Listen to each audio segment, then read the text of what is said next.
Bapak-bapak, ibu-ibu, saudara-saudara kaum muslimin rahimakumullah.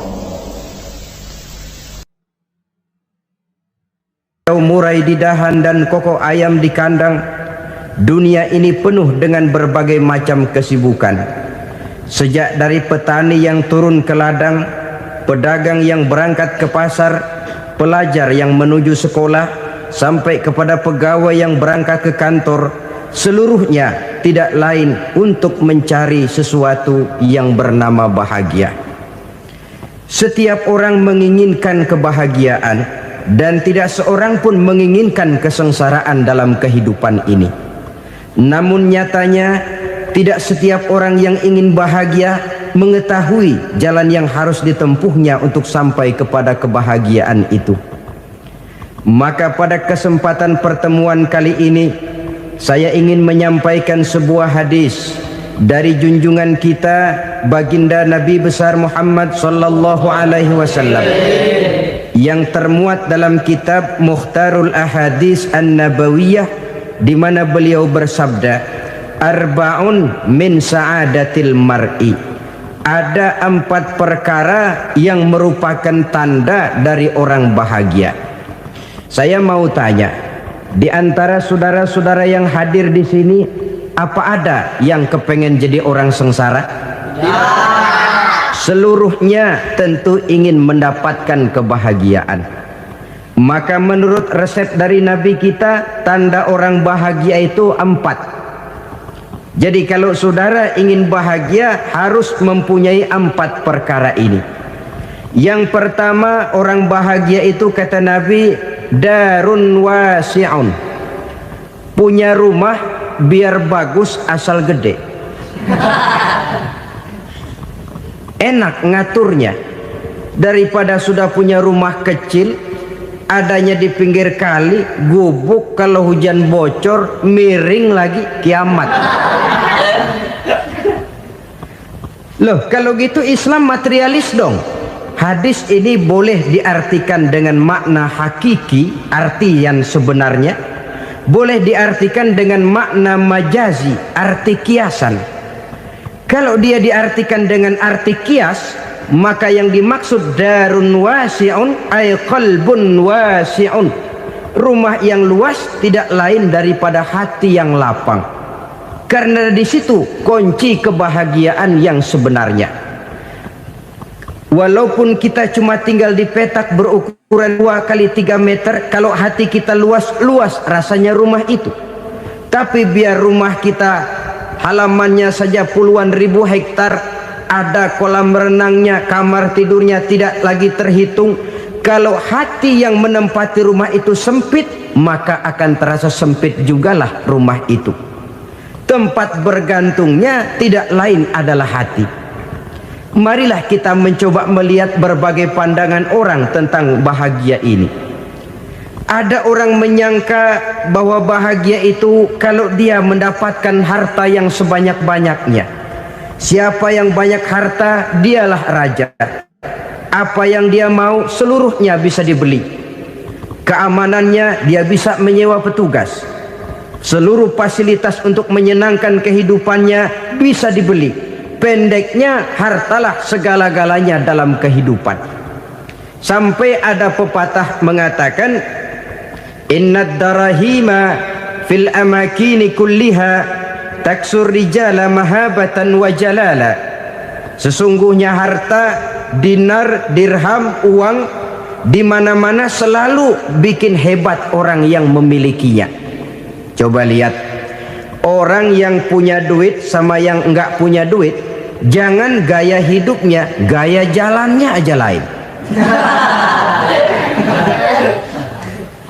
Wahia lisanun liman arada fasahatan, wahia silahun liman arada qitala. Uang adalah senjata yang paling ampuh bagi orang yang mau pergi perang, dan lidah yang paling fasih bagi orang yang mau bicara. Kalau bicara dengan lidah macet, cobalah bicara dengan harta, lancar. Sampai ada pepatah demikian, segalanya bisa diatur dengan harta. Maka di kalangan orang yang berpandangan semacam itu, seluruh kegiatan hidupnya hanya terfokus kepada bagaimana mengumpulkan harta yang sebanyak-banyaknya. Tidak peduli halal haram, tidak kenal sore pagi siang dan malam, tidak sempat sujud, jauh dari agama, jauh dari kehidupan yang bersifat ruhaniyah, jauh dari Allah dan sebagainya.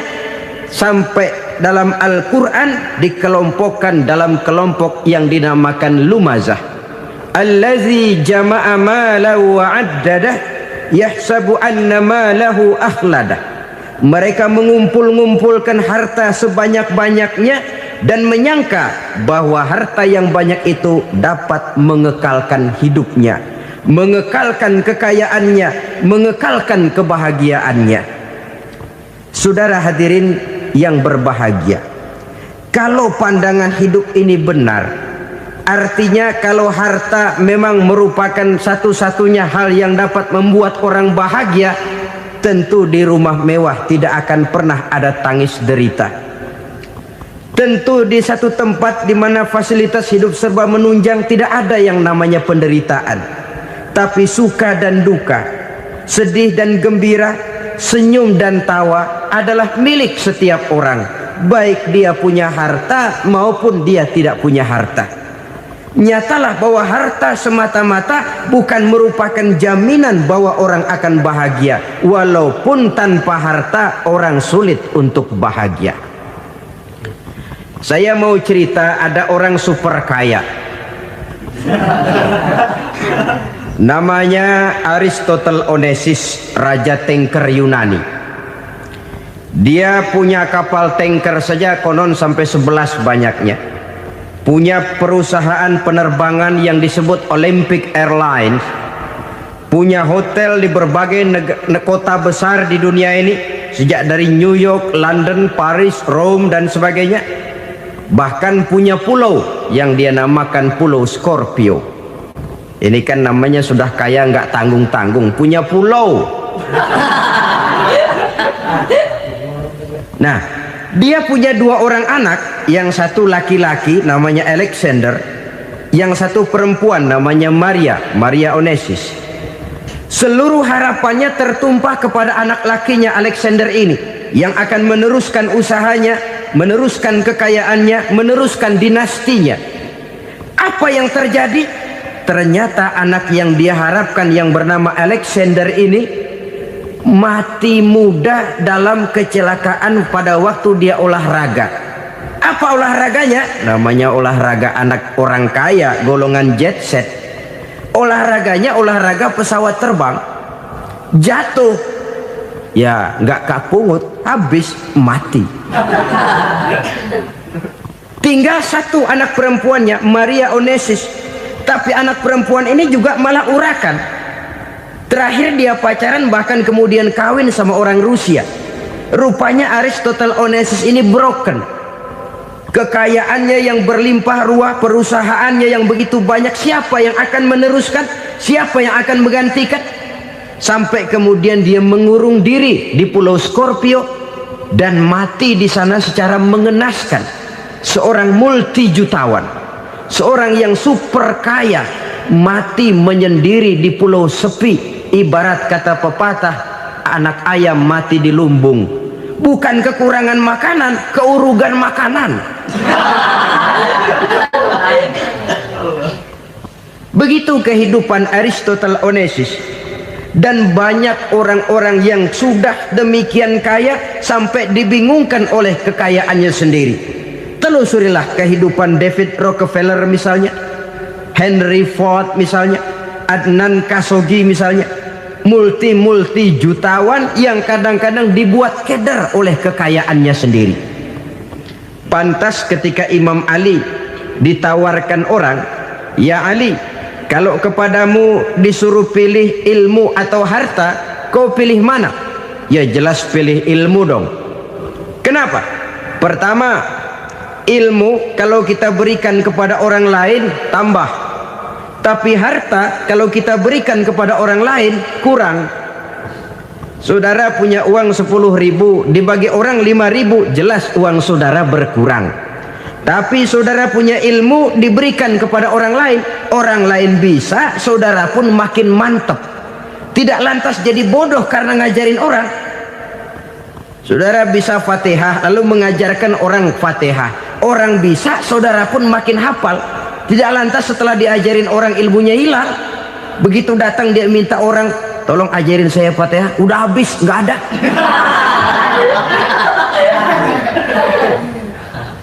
Yang kedua kata Imam Ali, ilmu menjaga kita. Kalau harta kita yang harus jaga. Makin banyak ilmu makin terpelihara diri seharusnya. Tetapi makin banyak harta makin bingung kita jaganya. Sampai kadang-kadang kalau perlu seluruh keliling rumah dipasangi alarm. Belum cukup disewakan anjing besar-besar, pasang di depan pintu, awas anjing galak. Masih belum cukup juga cari centeng tukang-tukang kepruk jaga rumah. Masih terasa belum aman, padahal rumahnya dikelilingi tembok besar. Di balik tembok ada pintu-pintunya tebal. Di balik pintu itu terbuka masuk kamar, kamar pun ada pintunya, pintunya pun kuat. Masuk ke dalam kamar ada lemari, lemarinya pun pintunya kuat, dikunci, kuncinya pun kuat. Tapi terhadap seluruhnya yang timbul cuma sekedar was-was saja. Kesimpulannya sekali lagi, tanpa harta orang memang sulit untuk bahagia. Tapi harta semata-mata tidak merupakan jaminan orang akan bahagia. Dengan hati yang luas, itu modal utama untuk mencapai kebahagiaan hidup. Orang yang hatinya luas, saudara-saudara, punya hati yang lapang, melihat kenyataan hidup ini, dia bersyukur senantiasa kepada Allah. Lantas tidak timbul hasud dan iri hatinya. Oleh karena itu jiwanya selalu lapang. Kalau tidak, cupik hati namanya, dangkal pandangan, tidak senang melihat orang lain dapat nikmat, dan itu sering dijadikan contoh.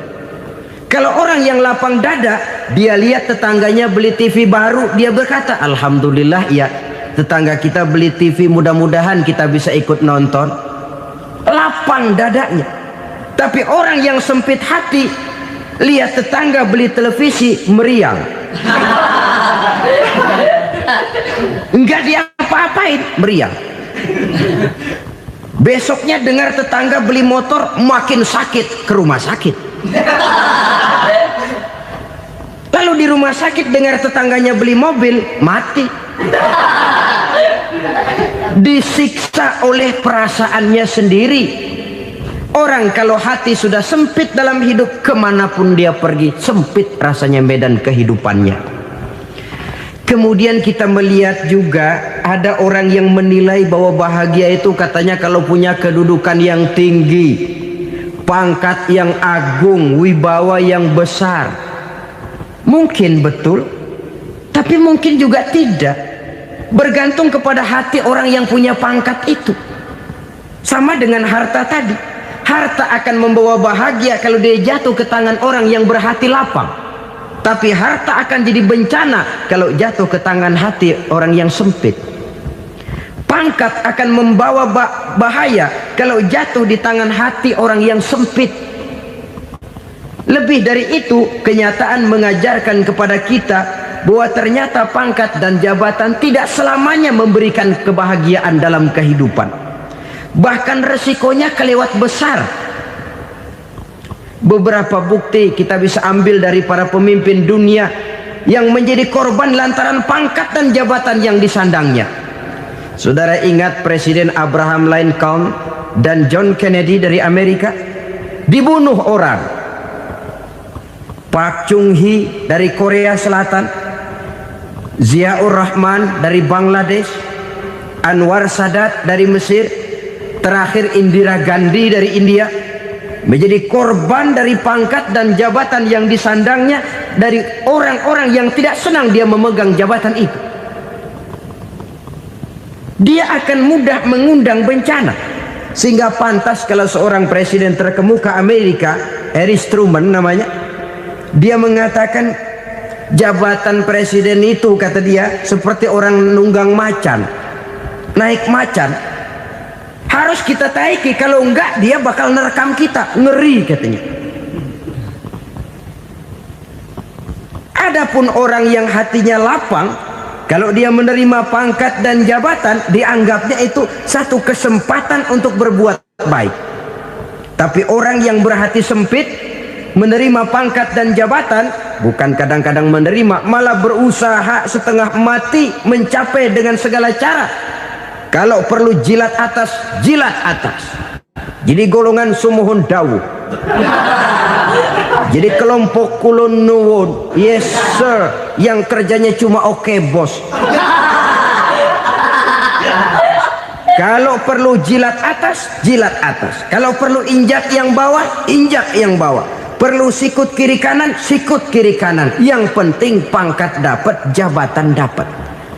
Orang yang semacam ini, kalau sudah mempunyai pangkat dan jabatan, biasanya dia tidak menganggap itu sebagai amanah, tidak menganggap sebagai kesempatan berbuat baik, tapi malah kesempatan untuk memperturutkan hawa nafsunya yang dilatar belakangi oleh kesempitan hatinya tadi. Apalagi kalau orang memperoleh pangkat karena banyak mengeluarkan uang, seakan-akan pangkat dan jabatan itu sekarang macam proyek pakai tender. Siapa yang berani bayar segini naik, nggak berani minggir. Padahal logikanya, kalau orang mencapai satu jabatan karena banyak mengeluarkan uang, hampir bisa dipastikan bahwa setelah jabatan itu dia pegang, langkah pertama yang akan dilakukannya ialah berusaha bagaimana uang yang dia keluarkan supaya kembali. Ya paling kurang pulang modal dulu dong. Soal mikirin rakyat soal nanti, tapi ini modal harus pulang. Itu celakanya kalau orang memperoleh pangkat dan jabatan cuma karena banyak mengeluarkan uang. Jarang orang yang mempunyai keyakinan dan pandangan bahwa pangkat dan jabatan merupakan amanah. Jadi sekali lagi, pangkat dan jabatan mungkin saja membawa kebahagiaan kalau jatuh ke tangan orang yang berhati lapang. Tapi bisa jadi bencana kalau dia jatuh ke tangan orang yang mempunyai hati yang sempit. Dan lagi-lagi stresnya hati yang lapang. Lalu sebagian orang, saudara, ada yang berpandangan katanya bahagia itu kalau jadi orang terkenal, mempunyai popularitas, menjadi idola di kalangan remaja, di kalangan orang tua, di segala lapisan masyarakat. Padahal makin populer orang makin terikat dia. Ya kalau macam kita ini kan nggak punya nama, nggak populer, tengah malam buta mau nongkrong di warung Tegal aman. Tapi pangkat, jabatan, kedudukan, popularitas menyebabkan kita diikat dengan berbagai macam peraturan. Cuma mandi sama ke WC saja yang nggak dikawal.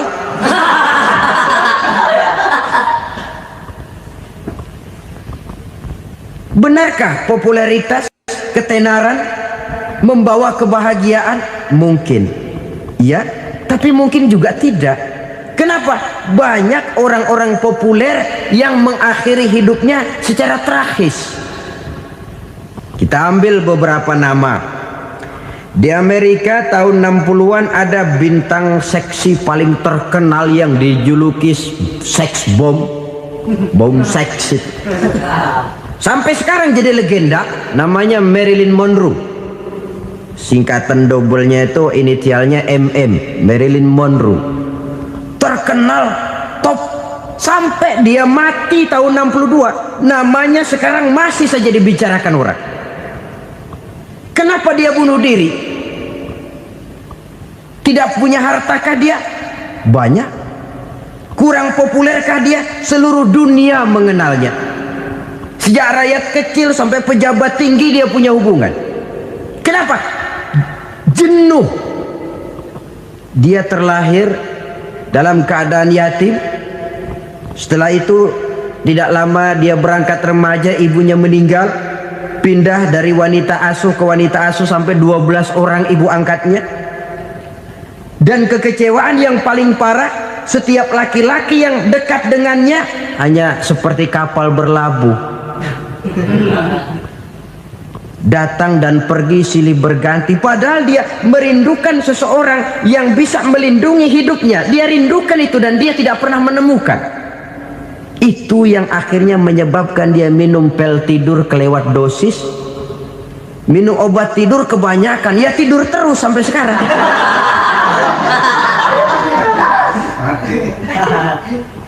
Dia mengakui, saya telah memiliki ketenaran, tapi saya tidak pernah hidup dalam ketenaran itu. Saya pandai main sandiwara, tapi saya ingin hidup dalam alam yang real sebagaimana umumnya orang.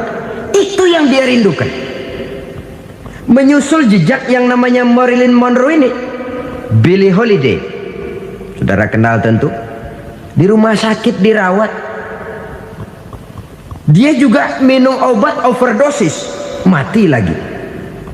Jimi Hendrix minum obat tidur overdosis kelewat batas, mati lagi. Lalu yang menghanyutkan diri di danau, Janis Joplin dan Brian Jones.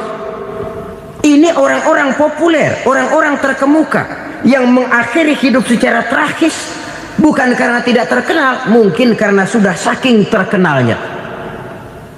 Contoh paling belakangan, Bruce Lee. Wah, ini tukang-tukang keprok tentu kenal siapa dia. Sampai sekarang pun tabir kematiannya masih merupakan misteri.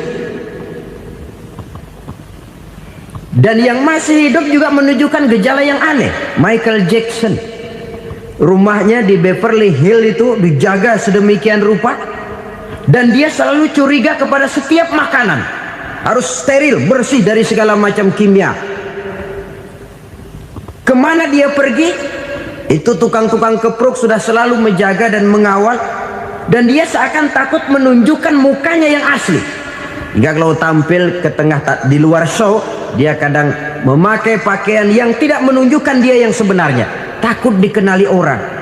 Ternyata popularitas sering jadi momok yang meracuni kehidupan manusia. Oleh karena itu, benarlah junjungan kita pada saat beliau mengajarkan orang akan bahagia kalau dia mempunyai hati yang lapang. Nah, sekarang masalahnya untuk mendapatkan hati yang lapang, caranya bagaimana? Kita kembali kepada konsep Quran. Allah mengajarkan, ala inna bi dzikrillahi tatmainnul qulub. Ketahuilah bahwa dengan banyak mengingat Allah, hati akan tenang, jiwa akan lapang. Dengan kata lain, dekat dengan agama, merasakan kehadiran Allah dekat dalam hidup, itu muara pertama untuk mencapai hati yang lapang. Ala inna bi dzikrillahi tatmainnul qulub. Jangan macam orang sekarang ingin mendapatkan ketenangan lalu tapak di puncak gunung, di gua-gua, di tempat sepi. Iyalah kalau nggak ada ular. Kalau tergigit ular berbisa, ketenangan belum, mati jelas itu. Islam positif untuk mendapatkan ketenangan. Ala inna bi dzikrillahi tatmainnul qulubi. Bahwa ketahuilah bahwa dengan banyak mengingat Allah, hati akan tenang, jiwa akan lapang, nuansa pikiran akan luas. Karena yang namanya bahagia ada dimanapun manusia berada. Di kampung ada bahagia, di kota ada bahagia, di ngarai, di lembah, di gunung, di hutan, di lautan, di angkasa luar, dimanapun bahagia itu ada kalau kita bermodalkan hati yang lapang ini. Dan hati akan lapang kalau kita dekat dengan agama. Dekat dengan harta buat sementara hati mungkin tenang, tapi ketenangan yang relatif dan temporer. Apalagi orang tiap kali tambah harta, tiap kali tambah rencana, itu wajar. Mungkin sebelumnya saudara berpikir, kalau punya duit 5.000 enak nih. Begitu punya duit 5.000, aduh sayang kalau 10.000 aja. Tiap kali tambah harta, tiap kali lain rencana. Makin makin banyak rencana, makin menjauhkan kita dari yang namanya ketenangan. Padahal ketenangan merupakan unsur utama untuk mencapai bahagia. Dan ketenangan itu bermuara dalam hati manusia. Tengoklah kehidupan ini. Orang yang banyak harta dengan orang miskin, berbedakah rasa sakit yang mereka tanggungkan? Rasanya tidak. Walaupun si kaya tidur di kasur empuk berselimutkan sutra mahal, sementara si miskin meringkuk di balai bambu yang keras dan kasar. Apabila maut datang, dia juga tidak pernah pilih bulu. Maut datang menjemput si kaya di singgasana keemasannya, dikelilingi oleh para pengasuh, dayang dan idang serta para pengawal. Dan maupun datang menjemput si miskin papa sehingga ia tergelepar di tepian jalan. Kedua-duanya bernama mati. Kalau nyata bahwa sakit yang ditanggung si kaya tidak beda dengan sakit yang ditanggung si miskin, bukan harta semata yang membuat orang bahagia. Hati yang tenang, jiwa yang lapang penuh kedamaian karena banyak berzikir dan mengingat Allah, itu merupakan modal utama untuk mencapai sesuatu yang bernama bahagia.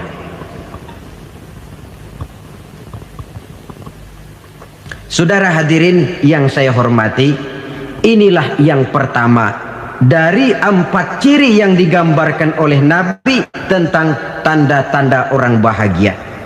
Dan harus berangkat dari yang pertama ini, hati yang lapang. Ini yang harus kita miliki lebih dahulu. Baru nanti akan menyusul kepada poin yang ketiga, kedua, dan selanjutnya. Sebab kalau hati sudah terisi dengan jiwa yang lapang, seluruh persoalan insya Allah akan bisa kita atasi dengan sebagaimana mestinya. Yang kedua sekarang, tanda orang bahagia menurut baginda Nabi, markabun syariah. Orang bahagia itu, kata beliau, punya kendaraan biar cepat asal lancar. Artinya kemana dia mau pergi mudah.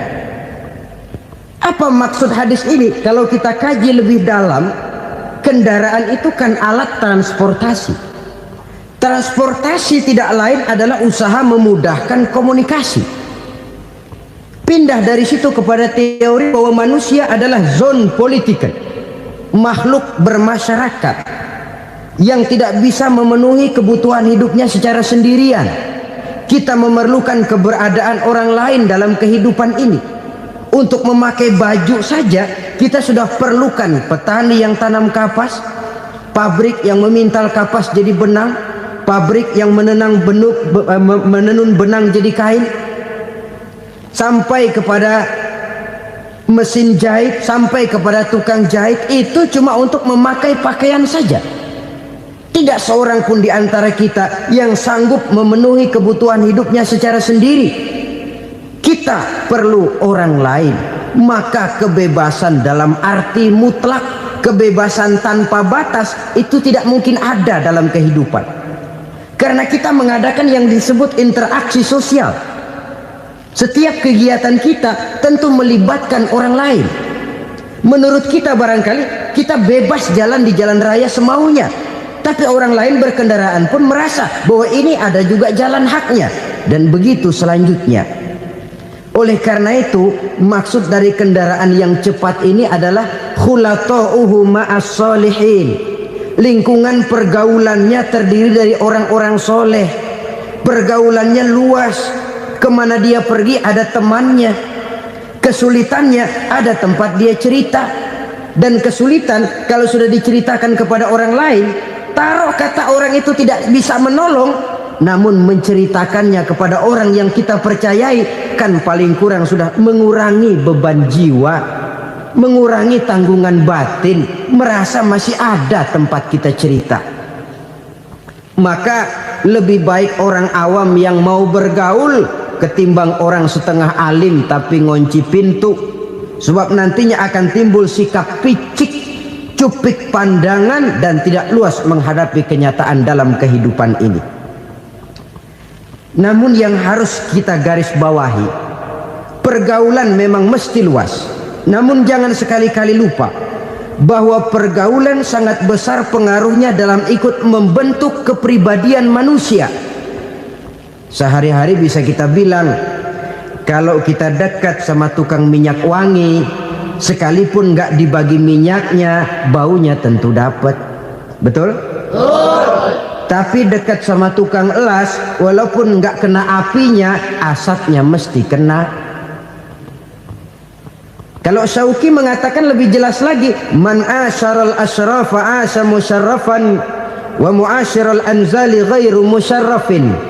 Awalam taral jildal hakira muqabbalan bisagri lamma sara jildal mushaf. Siapa yang bergaul dengan orang mulia, dia bakal ikut menjadi mulia.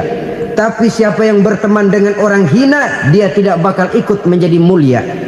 Tidakkah kau lihat, kata Syauqi, kulit kambing yang hina pun dicium orang ketika menjadi kantong Quran. Kulit kambing hina, kalau dia sendirian gak ada yang mau cium.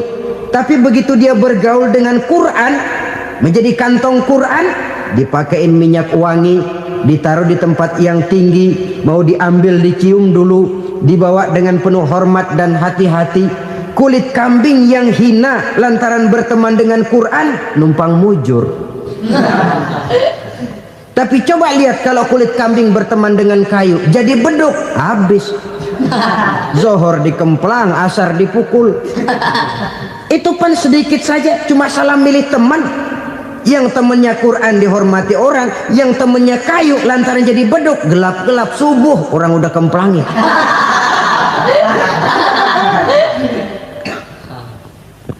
Maka terutama kepada adik-adik remaja yang masih mencari identitas diri, yang ibarat kaset masih kaset kosong, mudah diisi oleh apapun, pandai-pandailah memilih teman dalam bergaul.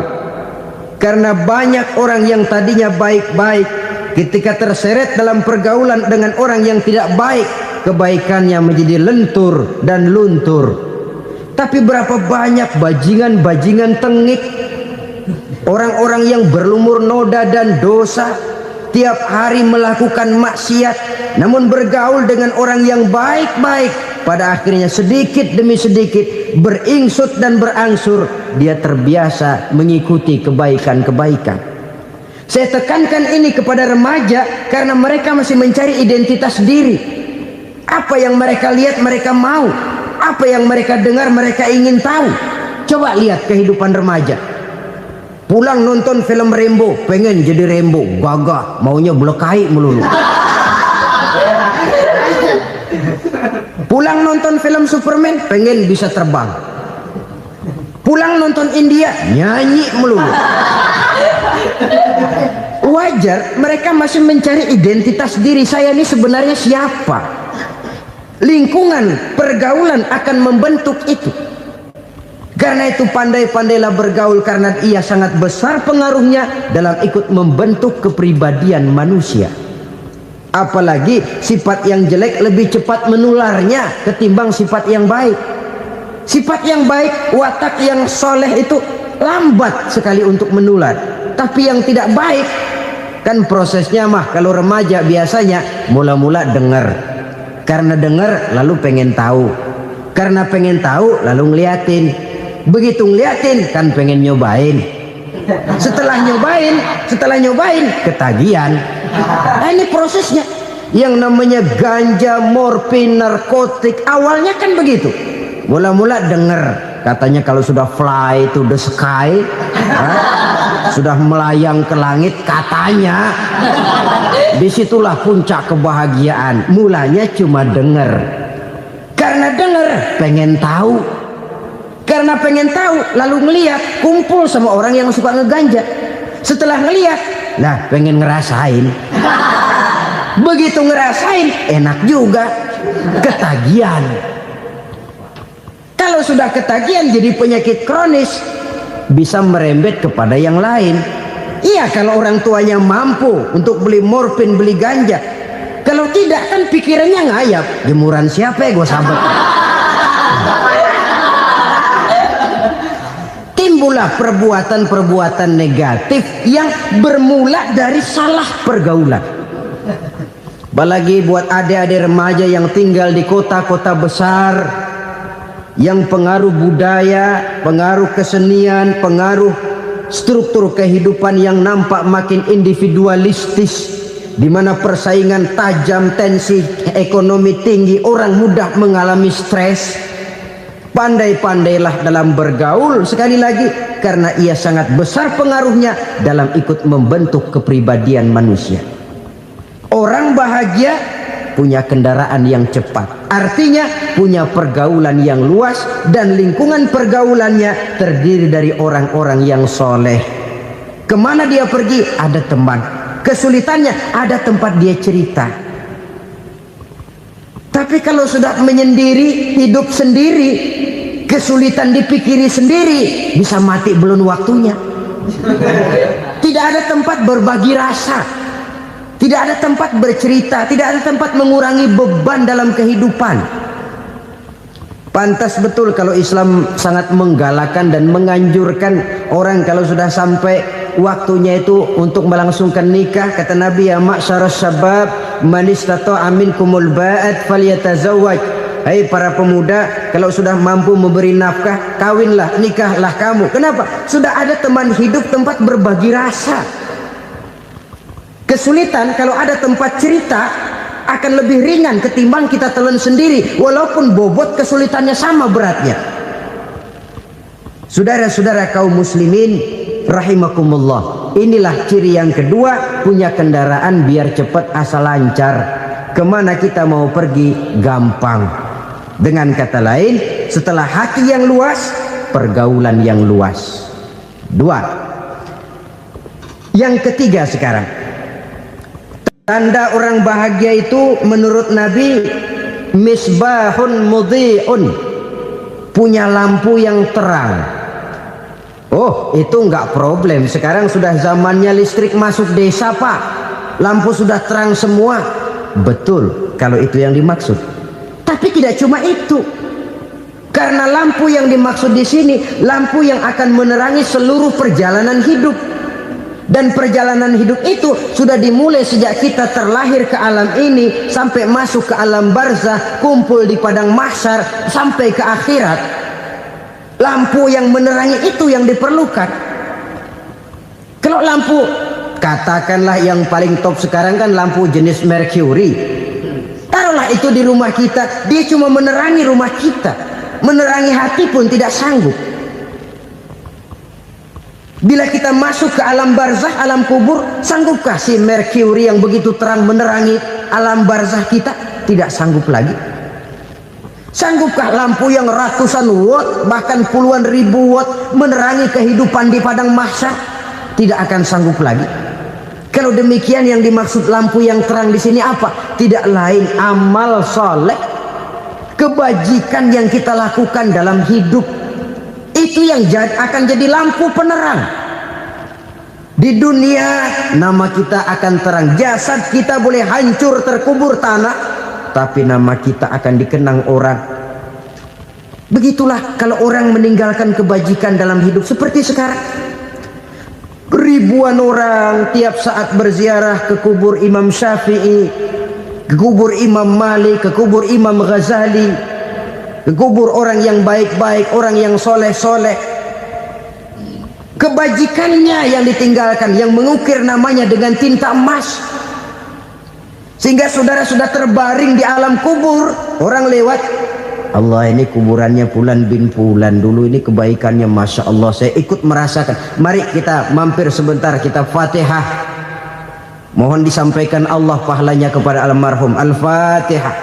Itu kalau orang baik-baik. Lalu saudara tanya, Pak, orang mati dikirimin Fatihah apa nyampe pahalanya? Saya jawab, kalau saudara nggak percaya, mati dulu dah. Nanti saya Fatihain, tungguin di sana. Umpama nggak sampai, balik lagi kemari. Sekarang ini kan maunya otak-otakan saja. Kalau nggak masuk otak, nggak percaya. Padahal alam gaib itu nggak bisa diotak-otakin. Sama saja dengan saudara pernah dengar cerita kapal tanpa emas tenggelam kan? Pernah nggak? Di mana? Salembo. Salembo. Ya, di laut Masalembo. Begitu ketampung Mas tenggelam, ratusan penumpang itu terjun ke laut, dipermainkan gelombang, berjuang menghadapi maut itu. Orang lagi timbul tenggelam di lautan, dihantam ombak, kita tengokin pakai helikopter. Pak, lagi timbul tenggelam ya? Iya, tolongin. Jangan khawatir Pak, nih saya kirim intan Pak, harganya 10 juta. Kira-kira orang yang timbul tenggelam di laut seneng nggak? Ya. Kan mahal toh intan 10 juta. Kenapa dia nggak senang? Karena intan 10 juta dalam kondisi seperti itu tidak sanggup menyelamatkan dia. Dia akan girang kalau dikirimin ban mobil bekas, dikirimin papan terentang atau bambu. Intan yang 10 juta dia nggak girang, ban mobil bekas yang 1000 perak tuh pegang, itu yang dia girang betul. Inilah sebabnya Nabi berkata, mal mayyitu fi qabrihi illa kal ghariqil mutaghawwis. Orang yang meninggal di alam kuburnya seperti orang timbul tenggelam di lautan. Yantaziru da'watan min ahli, menunggu doa dari keluarganya yang masih hidup. Duh, bapak saya sudah meninggal, saya sayang benar sama dia. Kirimin kulkas ke kuburannya Itu sama saja dengan tadi orang tenggelam di lautan dikirimi intan yang harganya 10 juta, tidak sampai. Begitulah kalau kebajikan yang kita tinggalkan dalam hidup, sudah mati pun kubur kita masih diziarahi orang. Tapi kalau jahat yang kita tinggalkan, boro-boro lah orang mau doa lewat dekat kuburan kita juga serem. Tuh bajingan no, dulu mati dipendem di situ tuh. Jangan lewat situ, ntar kesurupan, jangan. Lewat saja orang ngeri. Konon lagi membacakan Fatihah dan mengirimkan doa. Hidup pada hakikatnya adalah kesempatan untuk berbuat baik. Maka sekali kesempatan itu diberikan, manfaatkan dengan sebaiknya. Sebab kesempatan kedua tidak akan pernah ada. Kesempatan berbuat baik di sini, di akhirat sudah pembalasan namanya. Sekali kesempatan itu dicabut, dia tidak akan pernah dikembalikan lagi. Kata Iqbal, hidup tidak mundur ke belakang, Bung. Berhenti diinjak orang, mundur hancur. Tidak ada kata mundur dalam hidup ini. Berhenti diinjak orang, mundur kecebur. Tidak ada kata lain, harus maju dalam kehidupan dalam artian yang positif. Hidup adalah kesempatan untuk mengumpulkan kebajikan yang sebanyak-banyaknya. Di situ nilai daripada manusia. Sekarang ini memang nggak kelihatan kok, orang yang banyak pahala sama yang banyak dosa nggak kelihatan kok. Barangkali kalau habis bikin dosa palanya pada benjol, mungkin orang takut sama dosa. Tapi sekarang sama saja, orang yang banyak dosa dengan yang nggak banyak dosa jalan bareng dari belakang, sama, nggak kelihatan beda. Tapi ada waktunya di mana pahala memegang peranan, di mana dosa diperlihatkan. Sama saja kalau kita bawa mobil siang, lampu kan nggak begitu berfungsi. Apa lalu bilang, alah ini lampu berat-beratin, copot-copotin aja dah. Tidak perlu begitu. Kenapa? Pada suatu saat malam senja akan datang. Bila matahari terbenam, senja pun datang, gelap mulai merayap, disitulah baru terasa perlunya lampu. Pahala begitu. Sekarang orang yang nggak ada pahalanya nggak kelihatan dalam kehidupan. Tapi pada suatu saat senja kehidupan akan datang. Ajal merenggut nyawa, malam merayap, dan hidup mulai diliputi kegelapan di alam barzah. Dikala itu kalau nggak punya lampu, alangkah malangnya kita. Sebab amal yang baik, kata Nabi, di alam barzah itu akan diciptakan menjadi perempuan yang cantik menemani kita. Amal yang jahat akan menjadi orang yang paling jelek nemenin kita. Sudah di tempat gelap yang nemenin jelek.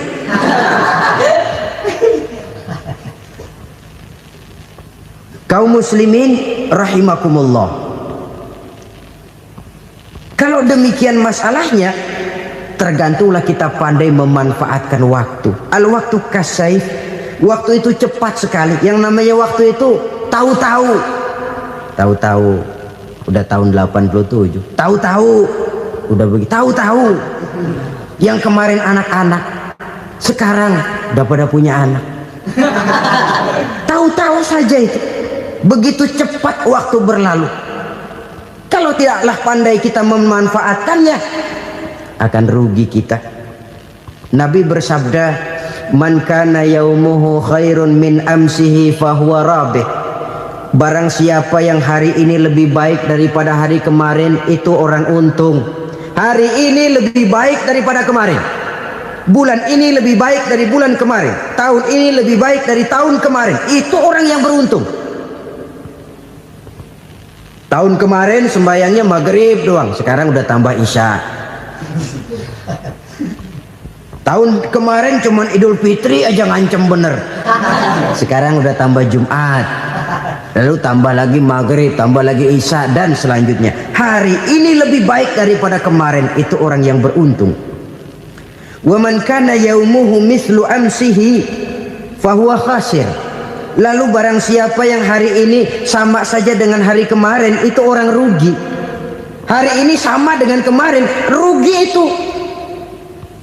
Bulan ini begitu, bulan kemarin begitu, tahun ini begitu, tahun lalu juga begitu.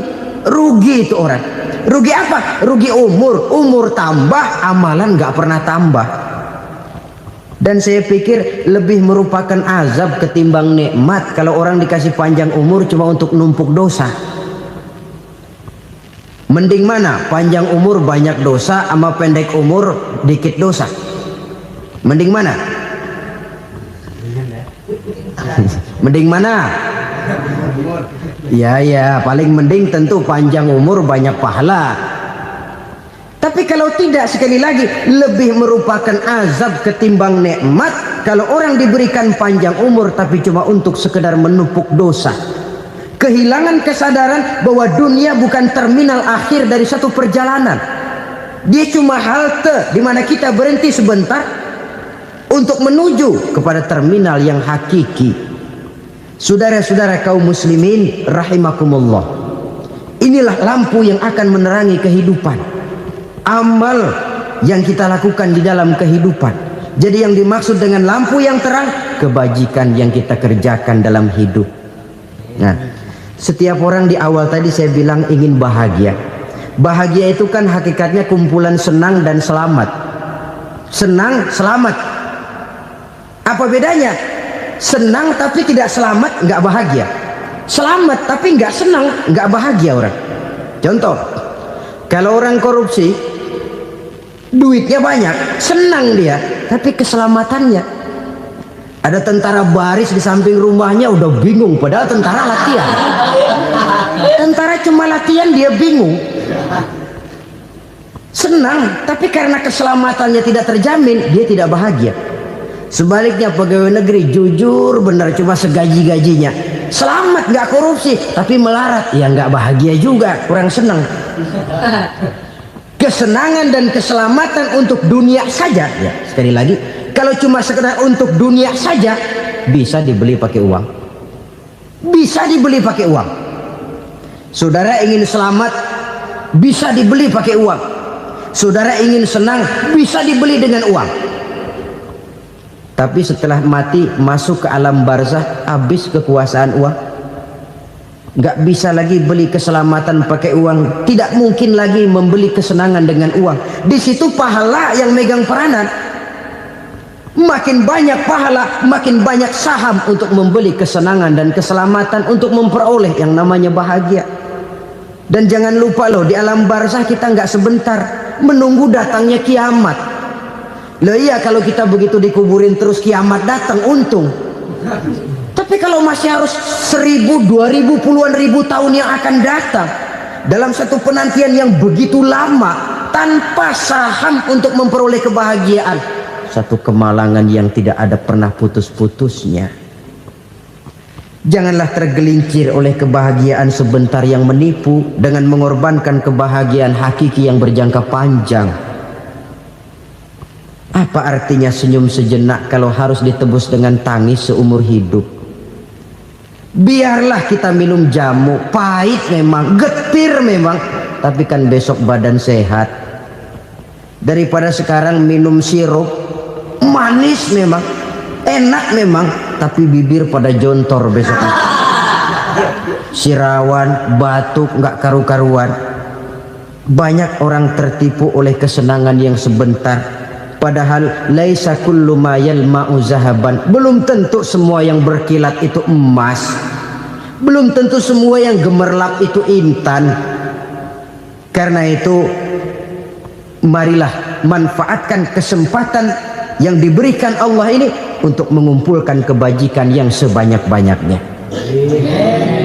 Yang terakhir sekarang, yang keempat, tanda orang bahagia kata Nabi. Zaujatun salihah. Orang bahagia itu tanda yang keempat kata Nabi, punya istri biar cakep asal taat. Sudah surga itu sudah. Cakep taat. Istri kayak gitu, kalau belum mati jangan dikuburin dulu itu. Sudah cakep taat lagi. Tapi kadang-kadang enggak, udah jelek ngadat melulu. Apa yang mau dipilih? Sebab itu Quran mengatakan istri pakaian untuk suami, suami pakaian untuk istri. Kenapa suami istri diibaratkan pakaian? Alangkah tingginya gaya bahasa Quran ini. Suami istri teman hidup, hidup perjalanan panjang. Sejak kita dalam rahim sudah ada hidup kan di sini.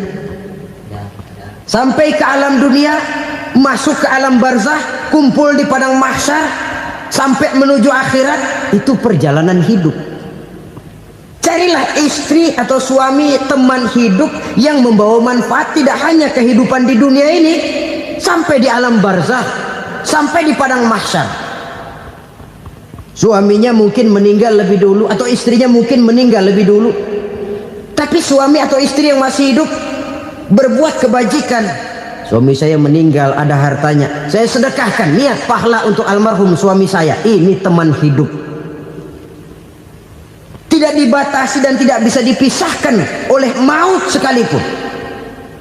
Zohirnya mungkin pisah, badannya mungkin pisah, tapi hatinya, jiwanya, kebersamaannya dalam menghadapi kehidupan. Karena itu saudara-saudara, bahasa Quran indah. Suami istri diibaratkan seperti pakaian. Apa fungsi pakaian? Pertama, pakaian jadi kebanggaan. Artinya suami harus menjadi kebanggaan istri, istri harus jadi kebanggaan suami. Yang kedua, pakaian itu kan fungsinya menutup aurat. Artinya sesama suami istri harus saling menjaga kekurangan masing-masing. Jangan malah sesama suami istri saling membongkar rahasia dan aibnya sendiri-sendiri. Istrinya diceritain jeleknya di mana-mana, atau suaminya dibongkar rahasianya di pasar umum. Itu sudah tidak lagi berfungsi sebagai pakaian. Kenapa semua ini diperlukan? Karena kita menyadari bangsa yang baik terdiri dari masyarakat yang baik. Masyarakat yang baik merupakan susunan dari warga yang baik. Warga yang baik adalah terdiri dari rumah tangga yang baik. Dan rumah tangga yang baik merupakan susunan dari pribadi yang baik. Dari situ langkah dimulai. Membangun satu bangsa yang baik diawali dengan membangun rumah tangga yang baik, dengan menciptakan pribadi-pribadi yang baik.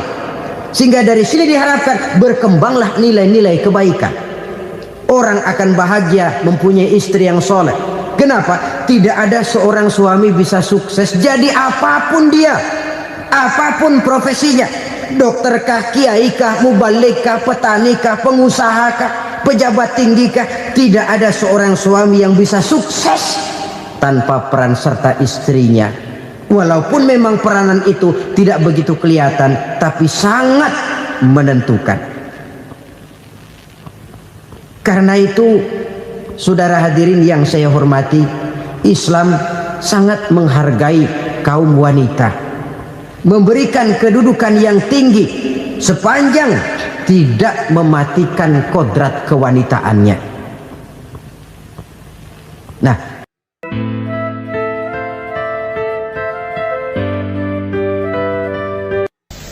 bapak-bapak, ibu-ibu, saudara-saudara kaum muslimin rahimakumullah. murai di dahan dan koko ayam di kandang, dunia ini penuh dengan berbagai macam kesibukan.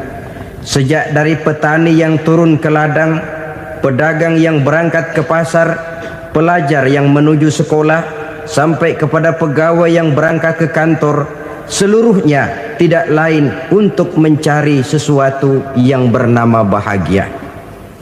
Setiap orang menginginkan kebahagiaan, dan tidak seorang pun menginginkan kesengsaraan dalam kehidupan ini. Namun nyatanya tidak setiap orang yang ingin bahagia mengetahui jalan yang harus ditempuhnya untuk sampai kepada kebahagiaan itu.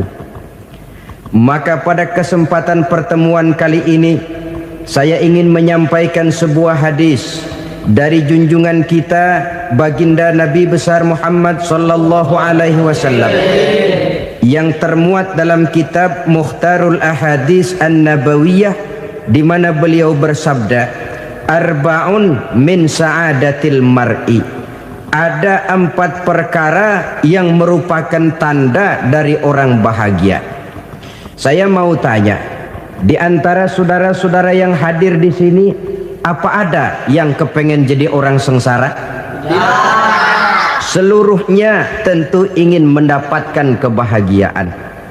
Maka menurut resep dari Nabi kita, tanda orang bahagia itu 4. Jadi kalau saudara ingin bahagia, harus mempunyai 4 perkara ini. Yang pertama, orang bahagia itu kata Nabi, darun wasi'un. Punya rumah biar bagus asal gede. Enak ngaturnya, daripada sudah punya rumah kecil adanya di pinggir kali, gubuk, kalau hujan bocor miring lagi, kiamat. Loh, kalau gitu Islam materialis dong. Hadis ini boleh diartikan dengan makna hakiki, arti yang sebenarnya, boleh diartikan dengan makna majazi, arti kiasan. Kalau dia diartikan dengan arti kias, maka yang dimaksud darun wasi'un ay qalbun wasi'un. Rumah yang luas tidak lain daripada hati yang lapang. Karena di situ kunci kebahagiaan yang sebenarnya.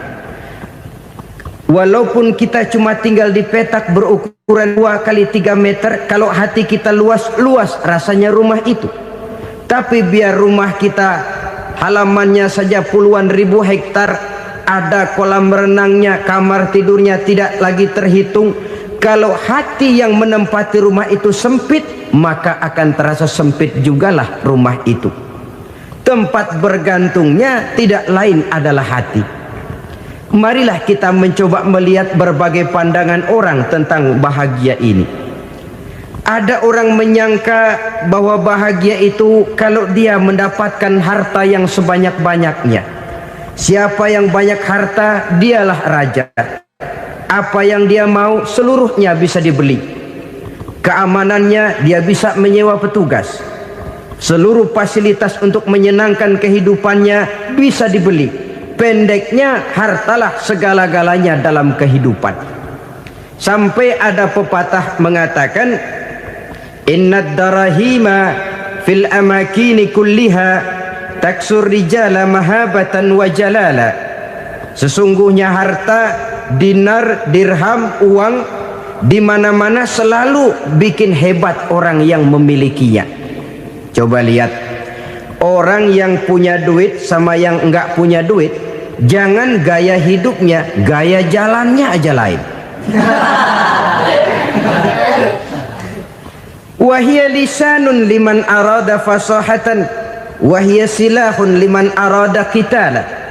Uang adalah senjata yang paling ampuh bagi orang yang mau pergi perang, dan lidah yang paling fasih bagi orang yang mau bicara. Kalau bicara dengan lidah macet, cobalah bicara dengan harta, lancar.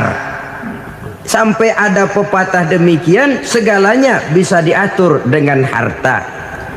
Maka di kalangan orang yang berpandangan semacam itu, seluruh kegiatan hidupnya hanya terfokus kepada bagaimana mengumpulkan harta yang sebanyak-banyaknya. Tidak peduli halal haram, tidak kenal sore, pagi, siang dan malam, tidak sempat sujud, jauh dari agama, jauh dari kehidupan yang bersifat ruhaniyah, jauh dari Allah dan sebagainya, sampai dalam Al-Quran dikelompokkan dalam kelompok yang dinamakan lumazah. Allazi jama'a malahu wa addadah yahsabu anna malahu akhladah. Mereka mengumpul-ngumpulkan harta sebanyak-banyaknya dan menyangka bahwa harta yang banyak itu dapat mengekalkan hidupnya, mengekalkan kekayaannya, mengekalkan kebahagiaannya. Saudara hadirin yang berbahagia, kalau pandangan hidup ini benar, artinya kalau harta memang merupakan satu-satunya hal yang dapat membuat orang bahagia, tentu di rumah mewah tidak akan pernah ada tangis derita. Tentu di satu tempat di mana fasilitas hidup serba menunjang tidak ada yang namanya penderitaan. Tapi suka dan duka, sedih dan gembira, senyum dan tawa adalah milik setiap orang, baik dia punya harta maupun dia tidak punya harta. Nyatalah bahwa harta semata-mata bukan merupakan jaminan bahwa orang akan bahagia, walaupun tanpa harta orang sulit untuk bahagia. Saya mau cerita, ada orang super kaya, namanya Aristotle Onesius, raja tanker Yunani. Dia punya kapal tanker saja konon sampai 11 banyaknya. Punya perusahaan penerbangan yang disebut Olympic Airlines, punya hotel di berbagai kota besar di dunia ini, sejak dari New York, London, Paris, Rome dan sebagainya. Bahkan punya pulau yang dia namakan Pulau Scorpio. Ini kan namanya sudah kaya nggak tanggung-tanggung, punya pulau. Nah, dia punya 2 orang anak, yang satu laki-laki namanya Alexander, yang satu perempuan namanya Maria Onesius. Seluruh harapannya tertumpah kepada anak lakinya Alexander ini, yang akan meneruskan usahanya, meneruskan kekayaannya, meneruskan dinastinya. Apa yang terjadi? Ternyata anak yang dia harapkan yang bernama Alexander ini mati muda dalam kecelakaan pada waktu dia olahraga. Apa olahraganya? Namanya olahraga anak orang kaya, golongan jet set. Olahraganya olahraga pesawat terbang. Jatuh, ya nggak kapungut, habis mati. Tinggal satu anak perempuannya, Maria Onesius. Tapi anak perempuan ini juga malah urakan. Terakhir dia pacaran, bahkan kemudian kawin sama orang Rusia. Rupanya Aristotle Onesius ini broken. Kekayaannya yang berlimpah ruah, perusahaannya yang begitu banyak, siapa yang akan meneruskan? Siapa yang akan menggantikan? Sampai kemudian dia mengurung diri di Pulau Scorpio dan mati di sana secara mengenaskan. Seorang multi jutawan, seorang yang super kaya, mati menyendiri di pulau sepi. Ibarat kata pepatah, anak ayam mati di lumbung. Bukan kekurangan makanan, keurugan makanan. Begitu kehidupan Aristotle Onesius. Dan banyak orang-orang yang sudah demikian kaya sampai dibingungkan oleh kekayaannya sendiri. Telusurilah kehidupan David Rockefeller misalnya, Henry Ford misalnya, Adnan Khashoggi misalnya. Multi jutawan yang kadang-kadang dibuat keder oleh kekayaannya sendiri. Pantas ketika Imam Ali ditawarkan orang, "Ya Ali, kalau kepadamu disuruh pilih ilmu atau harta, kau pilih mana?" Ya jelas pilih ilmu dong. Kenapa? Pertama, ilmu kalau kita berikan kepada orang lain tambah. Tapi harta kalau kita berikan kepada orang lain kurang. Saudara punya uang 10.000, dibagi orang 5.000, jelas uang saudara berkurang. Tapi saudara punya ilmu, diberikan kepada orang lain bisa, saudara pun makin mantap. Tidak lantas jadi bodoh karena ngajarin orang. Saudara bisa Fatihah lalu mengajarkan orang Fatihah, orang bisa, saudara pun makin hafal. Tidak lantas setelah diajarin orang ilmunya hilang. Begitu datang dia minta orang, tolong ajarin saya Fatihah, udah habis, nggak ada.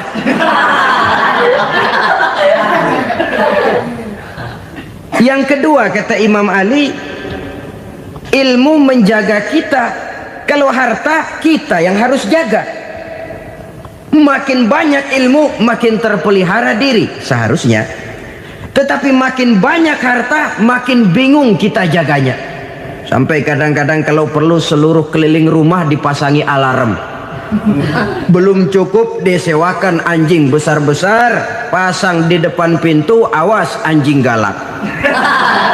Masih belum cukup juga, cari centeng tukang-tukang kepruk jaga rumah. Masih terasa belum aman, padahal rumahnya dikelilingi tembok besar. Di balik tembok ada pintu-pintunya tebal.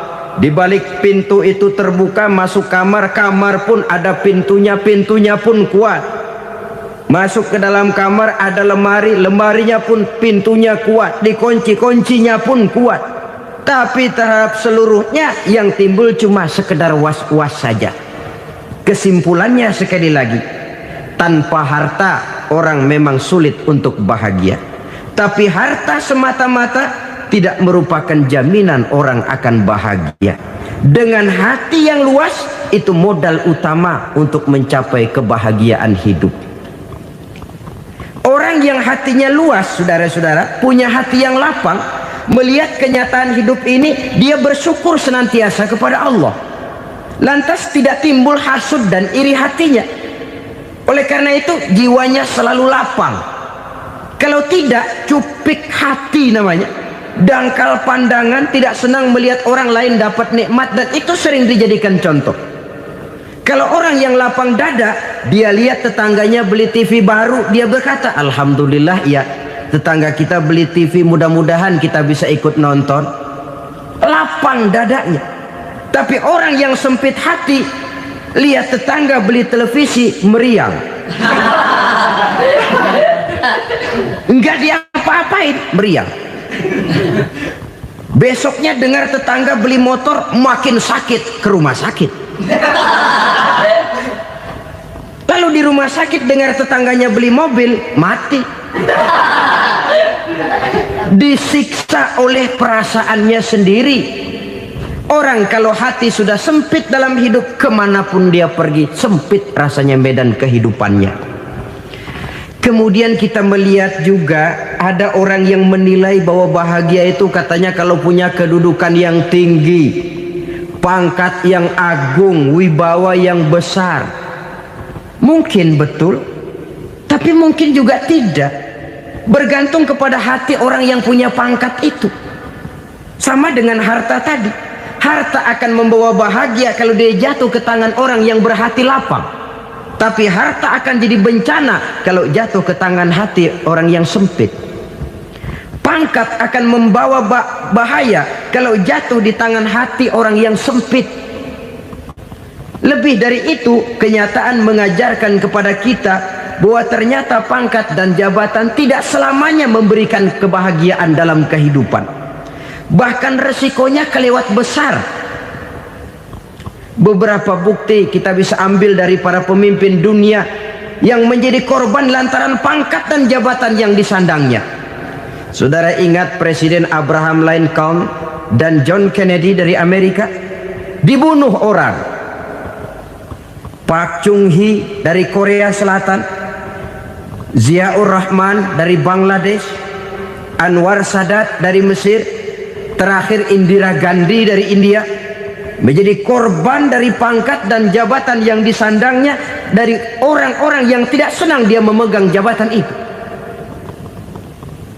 Dia akan mudah mengundang bencana. Sehingga pantas kalau seorang presiden terkemuka Amerika, Harry Truman namanya, dia mengatakan jabatan presiden itu, kata dia, seperti orang nunggang macan, naik macan. Harus kita taiki, kalau enggak dia bakal nerekam kita, ngeri katanya. Adapun orang yang hatinya lapang, kalau dia menerima pangkat dan jabatan, dianggapnya itu satu kesempatan untuk berbuat baik. Tapi orang yang berhati sempit, menerima pangkat dan jabatan, bukan kadang-kadang menerima, malah berusaha setengah mati mencapai dengan segala cara. Kalau perlu jilat atas, jilat atas. Jadi golongan sumuhun dawuh. Jadi kelompok kulon nuwun, yes sir, yang kerjanya cuma oke bos. Kalau perlu jilat atas, jilat atas. Kalau perlu injak yang bawah, injak yang bawah. Perlu sikut kiri kanan, sikut kiri kanan. Yang penting pangkat dapat, jabatan dapat. Orang yang semacam ini, kalau sudah mempunyai pangkat dan jabatan, biasanya dia tidak menganggap itu sebagai amanah, tidak menganggap sebagai kesempatan berbuat baik, tapi malah kesempatan untuk memperturutkan hawa nafsunya yang dilatar belakangi oleh kesempitan hatinya tadi.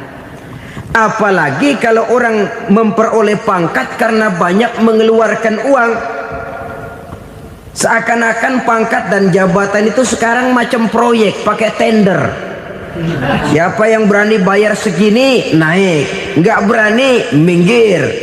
Padahal logikanya, kalau orang mencapai satu jabatan karena banyak mengeluarkan uang, hampir bisa dipastikan bahwa setelah jabatan itu dia pegang, langkah pertama yang akan dilakukannya ialah berusaha bagaimana uang yang dia keluarkan supaya kembali. Ya paling kurang pulang modal dulu dong. Soal mikirin rakyat soal nanti, tapi ini modal harus pulang. Itu celakanya kalau orang memperoleh pangkat dan jabatan cuma karena banyak mengeluarkan uang. Jarang orang yang mempunyai keyakinan dan pandangan bahwa pangkat dan jabatan merupakan amanah.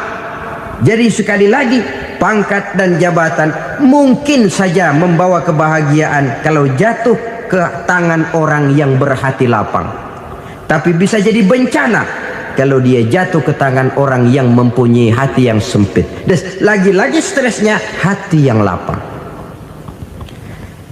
Lalu sebagian orang, saudara, ada yang berpandangan katanya bahagia itu kalau jadi orang terkenal, mempunyai popularitas, menjadi idola di kalangan remaja, di kalangan orang tua, di segala lapisan masyarakat. Padahal makin populer orang, makin terikat dia.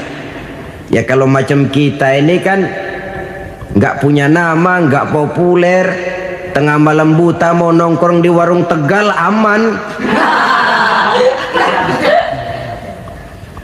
Tapi pangkat, jabatan, kedudukan, popularitas menyebabkan kita diikat dengan berbagai macam peraturan.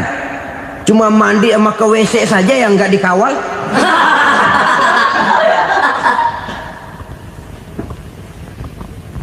Benarkah popularitas, ketenaran membawa kebahagiaan? Mungkin, ya, tapi mungkin juga tidak.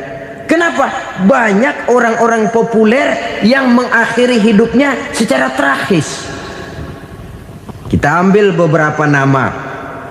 Di Amerika tahun 60-an ada bintang seksi paling terkenal yang dijuluki seks bom. Bom seks.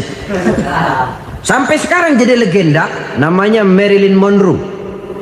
Singkatan dobelnya itu inisialnya MM, Marilyn Monroe.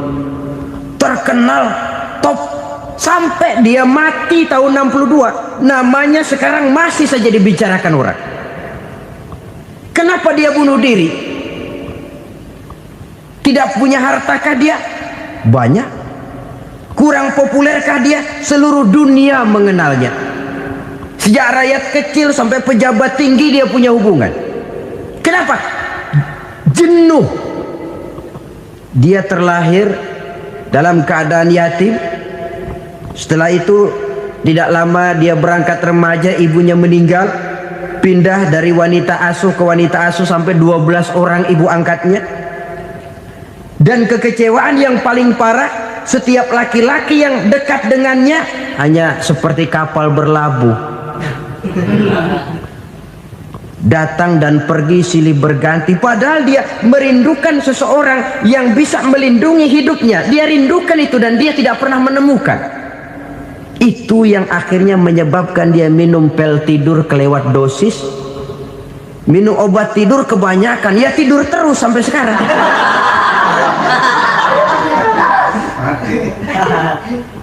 Dia mengakui, saya telah memiliki ketenaran, tapi saya tidak pernah hidup dalam ketenaran itu. Saya pandai main sandiwara, tapi saya ingin hidup dalam alam yang real sebagaimana umumnya orang. Itu yang dia rindukan. Menyusul jejak yang namanya Marilyn Monroe ini, Billie Holiday, saudara kenal tentu, di rumah sakit dirawat. Dia juga minum obat overdosis, mati lagi. Jimi Hendrix minum obat tidur overdosis kelewat batas, mati lagi. Lalu yang menghanyutkan diri di danau, Janis Joplin dan Brian Jones. Ini orang-orang populer, orang-orang terkemuka yang mengakhiri hidup secara tragis, bukan karena tidak terkenal, mungkin karena sudah saking terkenalnya. Contoh paling belakangan, Bruce Lee.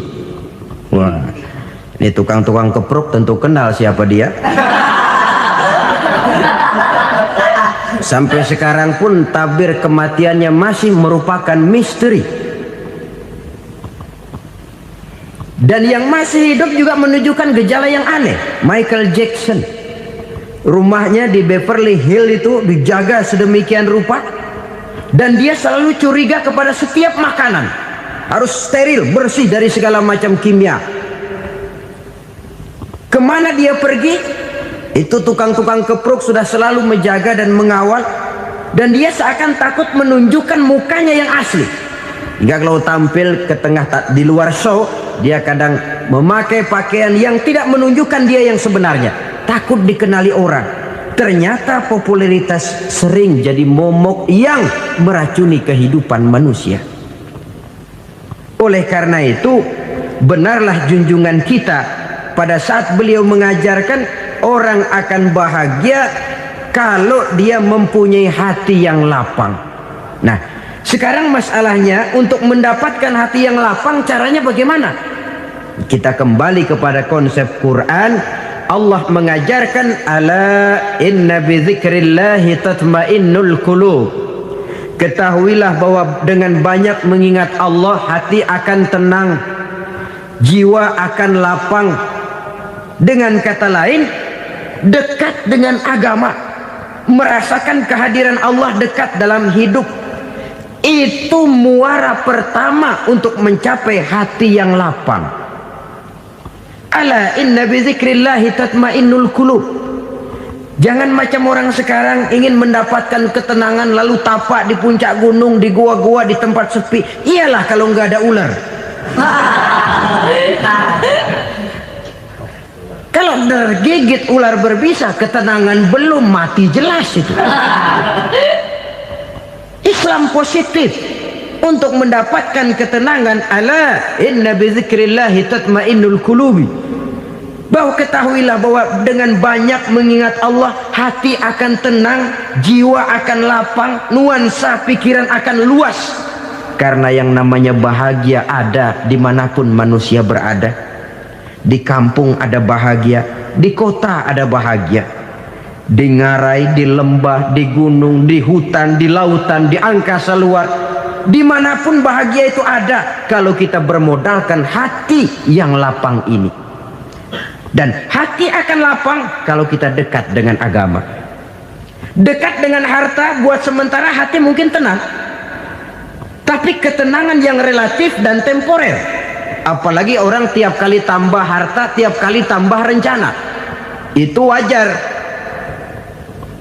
Mungkin sebelumnya saudara berpikir, kalau punya duit 5.000 enak nih. Begitu punya duit 5.000, aduh sayang kalau 10.000 aja. Tiap kali tambah harta, tiap kali lain rencana. Makin banyak rencana, makin menjauhkan kita dari yang namanya ketenangan. Padahal ketenangan merupakan unsur utama untuk mencapai bahagia. Dan ketenangan itu bermuara dalam hati manusia. Tengoklah kehidupan ini. Orang yang banyak harta dengan orang miskin, Berbedakah rasa sakit yang mereka tanggungkan? Rasanya tidak. Walaupun si kaya tidur di kasur empuk berselimutkan sutra mahal, sementara si miskin meringkuk di balai bambu yang keras dan kasar. Apabila maut datang, dia juga tidak pernah pilih bulu. Maut datang menjemput si kaya di singgasana keemasannya, dikelilingi oleh para pengasuh, dayang dan inang serta para pengawal. Dan maut pun datang menjemput si miskin papa, sehingga ia tergelepar di tepian jalan. Kedua-duanya bernama mati. Kalau nyata bahwa sakit yang ditanggung si kaya tidak beda dengan sakit yang ditanggung si miskin, bukan harta semata yang membuat orang bahagia. Hati yang tenang, jiwa yang lapang penuh kedamaian karena banyak berzikir dan mengingat Allah, itu merupakan modal utama untuk mencapai sesuatu yang bernama bahagia.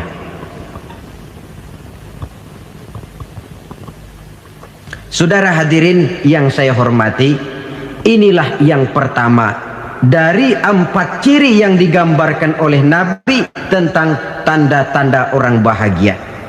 Dan harus berangkat dari yang pertama ini, hati yang lapang. Ini yang harus kita miliki lebih dahulu. Baru nanti akan menyusul kepada poin yang ketiga, kedua, dan selanjutnya. Sebab kalau hati sudah terisi dengan jiwa yang lapang, seluruh persoalan insya Allah akan bisa kita atasi dengan sebagaimana mestinya. Yang kedua sekarang, tanda orang bahagia menurut baginda Nabi, markabun syariah. Orang bahagia itu, kata beliau, punya kendaraan biar cepat asal lancar. Artinya kemana dia mau pergi mudah.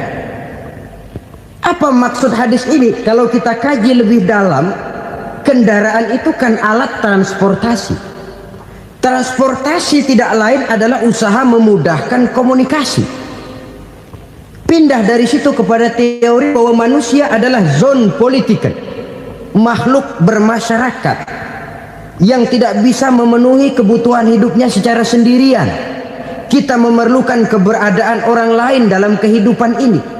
Untuk memakai baju saja kita sudah perlukan petani yang tanam kapas, pabrik yang memintal kapas jadi benang, pabrik yang menenun benang jadi kain, sampai kepada mesin jahit, sampai kepada tukang jahit. Itu cuma untuk memakai pakaian saja. Tidak seorang pun di antara kita yang sanggup memenuhi kebutuhan hidupnya secara sendiri. Kita perlu orang lain. Maka kebebasan dalam arti mutlak, kebebasan tanpa batas, itu tidak mungkin ada dalam kehidupan. Karena kita mengadakan yang disebut interaksi sosial. Setiap kegiatan kita tentu melibatkan orang lain. Menurut kita barangkali kita bebas jalan di jalan raya semaunya, tapi orang lain berkendaraan pun merasa bahwa ini ada juga jalan haknya, dan begitu selanjutnya. Oleh karena itu, maksud dari kendaraan yang cepat ini adalah khulata'uhu ma'as solihin. Lingkungan pergaulannya terdiri dari orang-orang soleh. Pergaulannya luas. Kemana dia pergi ada temannya. Kesulitannya ada tempat dia cerita. Dan kesulitan kalau sudah diceritakan kepada orang lain, taruh kata orang itu tidak bisa menolong, namun menceritakannya kepada orang yang kita percayai, kan paling kurang sudah mengurangi beban jiwa, mengurangi tanggungan batin, merasa masih ada tempat kita cerita.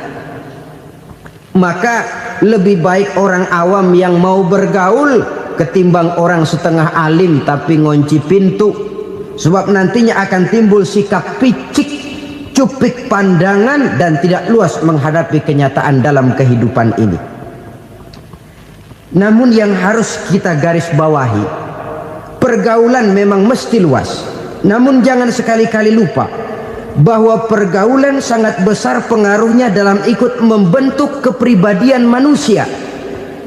Sehari-hari bisa kita bilang, kalau kita dekat sama tukang minyak wangi, sekalipun nggak dibagi minyaknya, baunya tentu dapat. Betul? Tapi dekat sama tukang elas, walaupun nggak kena apinya, asapnya mesti kena. Kalau Syauqi mengatakan lebih jelas lagi, man asyaral asrafa asa musyarrafan wa muasyiral anzali ghairu musyarrafin. Awalam taral jildal hakira muqabbalan bisagri lamma sara jildal mushaf. Siapa yang bergaul dengan orang mulia, dia bakal ikut menjadi mulia. Tapi siapa yang berteman dengan orang hina, dia tidak bakal ikut menjadi mulia. Tidakkah kau lihat, kata Syauqi, kulit kambing yang hina pun dicium orang ketika menjadi kantong Quran. Kulit kambing hina, kalau dia sendirian gak ada yang mau cium. Tapi begitu dia bergaul dengan Quran, menjadi kantong Quran, dipakein minyak wangi, ditaruh di tempat yang tinggi, mau diambil dicium dulu, dibawa dengan penuh hormat dan hati-hati. Kulit kambing yang hina lantaran berteman dengan Quran, numpang mujur.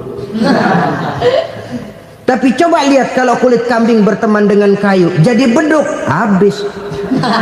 Zohor dikemplang, asar dipukul. Itu pun sedikit saja, cuma salah milih teman. Yang temennya Quran dihormati orang, yang temennya kayu lantaran jadi beduk, gelap-gelap subuh orang udah kemplangi.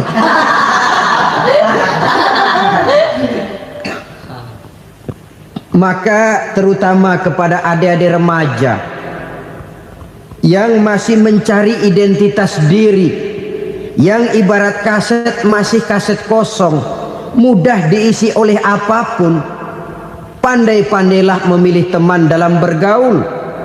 Karena banyak orang yang tadinya baik-baik, ketika terseret dalam pergaulan dengan orang yang tidak baik, kebaikannya menjadi lentur dan luntur. Tapi berapa banyak bajingan-bajingan tengik, orang-orang yang berlumur noda dan dosa, tiap hari melakukan maksiat, namun bergaul dengan orang yang baik-baik, pada akhirnya sedikit demi sedikit beringsut dan berangsur dia terbiasa mengikuti kebaikan-kebaikan. Saya tekankan ini kepada remaja karena mereka masih mencari identitas diri. Apa yang mereka lihat mereka mau, apa yang mereka dengar mereka ingin tahu. Coba lihat kehidupan remaja. Pulang nonton film Rambo, pengen jadi Rambo, gagah, maunya belekai melulu. Pulang nonton film Superman, pengen bisa terbang. Pulang nonton India, nyanyi melulu. Wajar, mereka masih mencari identitas diri. Saya ini sebenarnya siapa? Lingkungan, pergaulan akan membentuk itu. Karena itu pandai-pandailah bergaul, karena ia sangat besar pengaruhnya dalam ikut membentuk kepribadian manusia. Apalagi sifat yang jelek lebih cepat menularnya ketimbang sifat yang baik. Sifat yang baik, watak yang soleh itu lambat sekali untuk menular. Tapi yang tidak baik, kan prosesnya mah kalau remaja biasanya mula-mula dengar. Karena dengar lalu pengen tahu. Karena pengen tahu lalu ngeliatin. Begitu ngeliatin kan pengen nyobain. Setelah nyobain ketagihan. Nah, ini prosesnya. Yang namanya ganja, morfin, narkotik, awalnya kan begitu. Mula-mula denger, katanya kalau sudah fly to the sky, sudah melayang ke langit, katanya disitulah puncak kebahagiaan. Mulanya cuma denger. Karena denger pengen tahu. Karena pengen tahu lalu ngeliat, kumpul sama orang yang suka ngeganja. Setelah ngeliat, nah pengen ngerasain. Begitu ngerasain enak juga, ketagihan. Kalau sudah ketagihan jadi penyakit kronis, bisa merembet kepada yang lain. Iya, kalau orang tuanya mampu untuk beli morfin, beli ganja. Kalau tidak kan pikirannya ngayap, jemuran siapa ya gue sabet. Timbullah perbuatan-perbuatan negatif yang bermula dari salah pergaulan. Apalagi buat adik-adik remaja yang tinggal di kota-kota besar, yang pengaruh budaya, pengaruh kesenian, pengaruh struktur kehidupan yang nampak makin individualistis, di mana persaingan tajam, tensi ekonomi tinggi, orang mudah mengalami stres. Pandai-pandailah dalam bergaul, sekali lagi, karena ia sangat besar pengaruhnya dalam ikut membentuk kepribadian manusia. Orang bahagia punya kendaraan yang cepat, artinya punya pergaulan yang luas, dan lingkungan pergaulannya terdiri dari orang-orang yang soleh. Kemana dia pergi ada teman, kesulitannya ada tempat dia cerita. Tapi kalau sudah menyendiri, hidup sendiri, kesulitan dipikiri sendiri, bisa mati belum waktunya. Tidak ada tempat berbagi rasa, tidak ada tempat bercerita, tidak ada tempat mengurangi beban dalam kehidupan. Pantas betul kalau Islam sangat menggalakkan dan menganjurkan orang kalau sudah sampai waktunya itu untuk melangsungkan nikah. Kata Nabi, ya ma'syaras syabab man istata'a minkumul ba'at falyatazawwaj. Hai para pemuda, kalau sudah mampu memberi nafkah, kawinlah, nikahlah kamu. Kenapa? Sudah ada teman hidup, tempat berbagi rasa. Kesulitan kalau ada tempat cerita akan lebih ringan ketimbang kita telan sendiri, walaupun bobot kesulitannya sama beratnya. Saudara-saudara kaum muslimin rahimakumullah, inilah ciri yang kedua, punya kendaraan biar cepat asal lancar. Kemana kita mau pergi gampang. Dengan kata lain, setelah hati yang luas, pergaulan yang luas. Dua. Yang ketiga sekarang, tanda orang bahagia itu menurut Nabi, misbahun mudhi'un, punya lampu yang terang. Oh, itu enggak problem. Sekarang sudah zamannya listrik masuk desa, Pak. Lampu sudah terang semua. Betul, kalau itu yang dimaksud. Tapi tidak cuma itu. Karena lampu yang dimaksud di sini, lampu yang akan menerangi seluruh perjalanan hidup. Dan perjalanan hidup itu sudah dimulai sejak kita terlahir ke alam ini sampai masuk ke alam barzah, kumpul di padang mahsyar sampai ke akhirat. Lampu yang menerangi itu yang diperlukan. Kalau lampu, katakanlah yang paling top sekarang kan lampu jenis Mercury. Taruhlah itu di rumah kita, dia cuma menerangi rumah kita, menerangi hati pun tidak sanggup. Bila kita masuk ke alam barzah, alam kubur, sanggupkah si Mercury yang begitu terang menerangi alam barzah kita? Tidak sanggup lagi.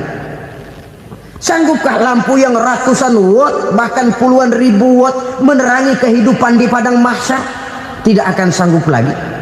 Kalau demikian, yang dimaksud lampu yang terang di sini apa? Tidak lain amal soleh, kebajikan yang kita lakukan dalam hidup. Itu yang akan jadi lampu penerang. Di dunia nama kita akan terang, jasad kita boleh hancur terkubur tanah, tapi nama kita akan dikenang orang. Begitulah kalau orang meninggalkan kebajikan dalam hidup seperti sekarang. Ribuan orang tiap saat berziarah ke kubur Imam Syafi'i, ke kubur Imam Malik, ke kubur Imam Ghazali, ke kubur orang yang baik-baik, orang yang soleh-soleh. Kebajikannya yang ditinggalkan, yang mengukir namanya dengan tinta emas, sehingga saudara sudah terbaring di alam kubur. Orang lewat, Allah, ini kuburannya Fulan bin Fulan, dulu ini kebaikannya Masya Allah, saya ikut merasakan. Mari kita mampir sebentar, kita Fatihah, mohon disampaikan Allah pahalanya kepada almarhum. Al-Fatihah. Itu kalau orang baik-baik. Lalu saudara tanya, Pak, orang mati dikirimin Fatihah apa nyampe pahalanya? Saya jawab, kalau saudara nggak percaya, mati dulu dah. Nanti saya Fatihain, tungguin di sana. Umpama nggak sampai, balik lagi kemari. Sekarang ini kan maunya otak-otakan saja. Kalau nggak masuk otak, nggak percaya. Padahal alam gaib itu nggak bisa diotak-otakin. Sama saja dengan saudara pernah dengar cerita kapal Tampo Mas tenggelam kan? Pernah nggak? Di mana? Di laut Masalembo. Begitu ke Tampo Mas tenggelam, ratusan penumpang itu terjun ke laut, dipermainkan gelombang, berjuang menghadapi maut itu. Orang lagi timbul tenggelam di lautan, dihantam ombak, kita tengokin pakai helikopter. Pak, lagi timbul tenggelam ya? Iya, tolongin. Jangan khawatir Pak, nih saya kirim intan Pak, harganya 10 juta. Kira-kira orang yang timbul tenggelam di laut seneng nggak? Tidak. Kan mahal toh intan 10 juta. Kenapa dia nggak senang? Karena intan 10 juta dalam kondisi seperti itu tidak sanggup menyelamatkan dia.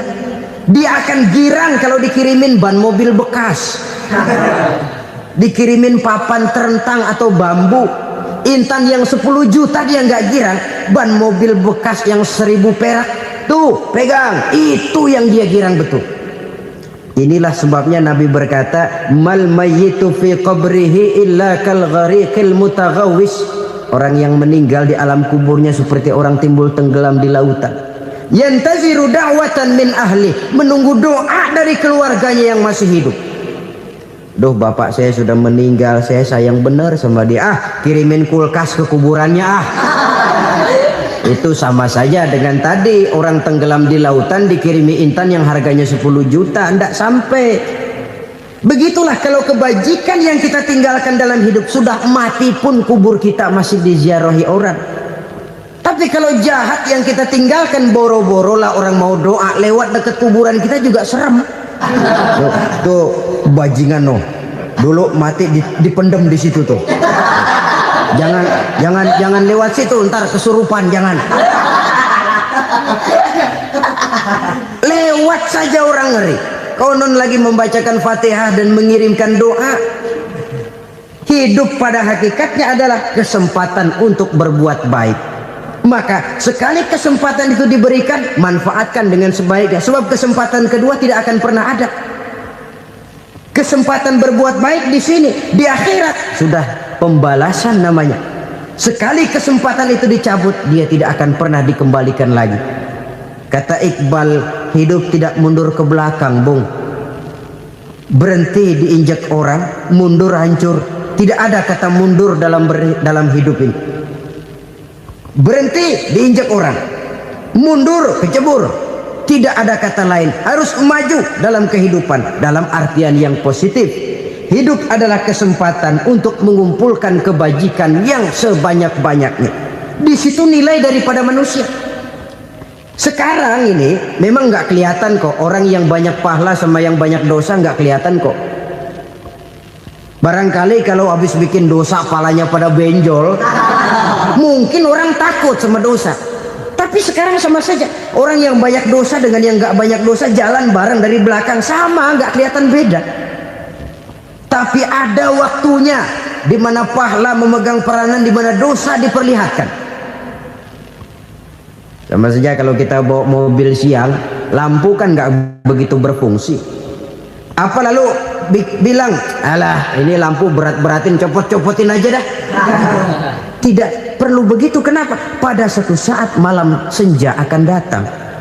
Bila matahari terbenam, senja pun datang, gelap mulai merayap, disitulah baru terasa perlunya lampu. Pahala begitu. Sekarang orang yang nggak ada pahalanya nggak kelihatan dalam kehidupan. Tapi pada suatu saat senja kehidupan akan datang. Ajal merenggut nyawa, malam merayap, dan hidup mulai diliputi kegelapan di alam barzah. Dikala itu kalau nggak punya lampu, alangkah malangnya kita. Sebab amal yang baik, kata Nabi, di alam barzah itu akan diciptakan menjadi perempuan yang cantik menemani kita. Amal yang jahat akan menjadi orang yang paling jelek nemenin kita. Sudah di tempat gelap yang nemenin jelek.